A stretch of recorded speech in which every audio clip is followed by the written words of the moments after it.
దేవుని పరిశుద్ధ నామమునకు మహిమ చెల్లును గాక. మరొక మారు వాగ్దానం ద్వారా మీతో మాట్లాడడానికి ప్రభు చూపిన కృపను బట్టి ప్రభువు నేను కనపరుస్తున్నాను. ప్రతినిత్యం మీరు వాగ్దానం చూస్తున్నారు, ఇలాగే మీరు వాగ్దానాలు చూడండి.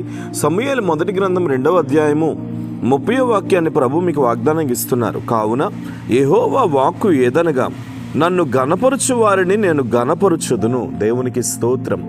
ఈరోజు నా దేవుడు నీకు ఒక వాక్కుని ఇస్తున్నాడు, ఒక వాగ్దానాన్ని ఇస్తున్నాడు. ఏంటి ఆ వాగ్దానం అంటే, దేవుని గణపరిచే వారిని దేవుడు గణపరుస్తానంటున్నాడు. హల్లెలూయా. నిజమే, మీకు ఘనత కావాలి.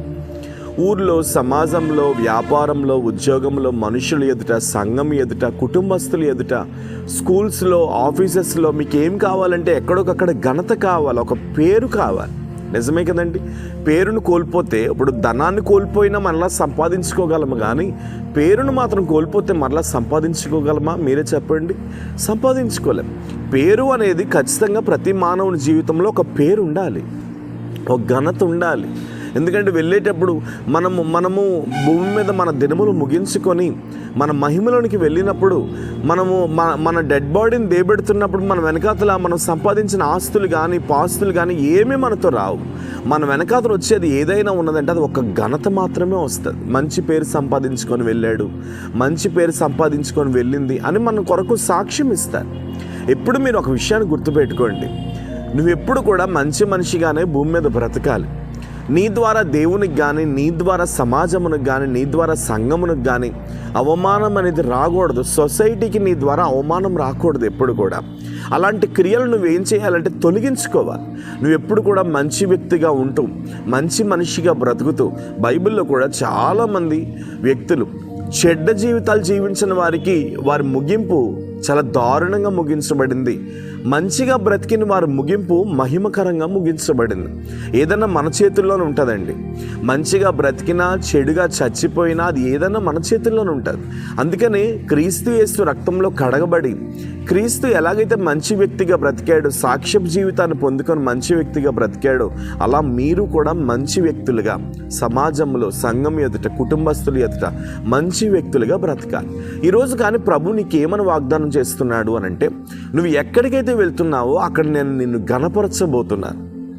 నువ్వు ఏ పనన్నా చేస్తున్నావో అక్కడ నేను గణపరచబోతున్నాను. ఒకవేళ ఈ వాగ్దానం చూస్తున్నా మీలో ఎవరైనా, మా లైఫ్, మా సాక్ష్యం పోయిందండి, మా వ్యాపారం తాలూకా పలుకుబడి పోయిందండి, లేదా మా కుటుంబం తాలూకా పలుకుబడి పోయిందండి అని ఒకవేళ నువ్వు వేదన పడుతున్నావేమో, నీ పలుకుబడిని మరలా దేవుడు నీకు అనుగ్రహించబోతున్నాడు. Praise the lord.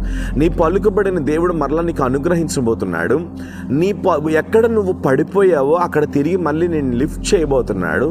దిగజారిన స్థలంలోనే మరలా నీ తలను దేవుడు పైకెత్తబోతున్నాడు. కానీ నువ్వు తెలుసుకోవాల్సిన సత్యం ఏంటంటే, దేవుని గణపరచుటలో ఎప్పుడు నువ్వు ముందుండాలి. దేవుణ్ణి ఎప్పుడు నువ్వు గణపరచాలి.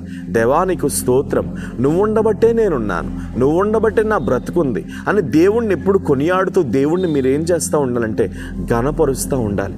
అప్పుడు నీ తలను పైకెత్తి కోల్పోయినటువంటి ఘనతను మరల దేవునికి ఇవ్వబోతున్నాడు. ఈరోజు అదే చెప్తున్నాడు, నేను నీ ఘనతను ఇవ్వబోతున్నాను. ధైర్యంగా ఉండు, నిబ్రంగా ఉండు, సోలిపోవద్దు, కన్నీరు పెట్టొద్దు. ప్రేమ, పరిశుద్ధము, నమ్మకమైన తండ్రి, ఈవేళ మీరు మాట్లాడిన ప్రతి మాటను బట్టి స్తోత్రములు. మీరు మీ బిడ్డలకు ఘనతనిస్తున్నందుకు వందనాలు. మీరు మీ బిడ్డలకు పేరునిస్తున్నందుకు వందనాలు. మీరు మీ బిడ్డలకు ఆశ్చర్యకరమైన కార్యాలు చేస్తున్నందుకు వందనాలు. యేసు నామములో మీరు ఆశీర్వదించండి. ఘనత కలిగిన జీవితము వారు బ్రతుకుదురుగాక, ఘనత కలిగిన బ్రతుకు వారు జీవించుదురుగాక. నజరేయుడని యేసు నామములో అలా ఆశీర్వదిస్తూ యేసు నామముని ప్రార్థన అడుగుచున్నాను తండ్రి. ఆమేన్. మీలో అవసరం ఉంటే కాంటాక్ట్ చేయండి. ఖచ్చితంగా మీ కొరకు మేము ప్రార్థన చేస్తాం. దేవుడు మిమ్మల్ని ఆశీర్వదించి దీవించును గాక. Praise the lord.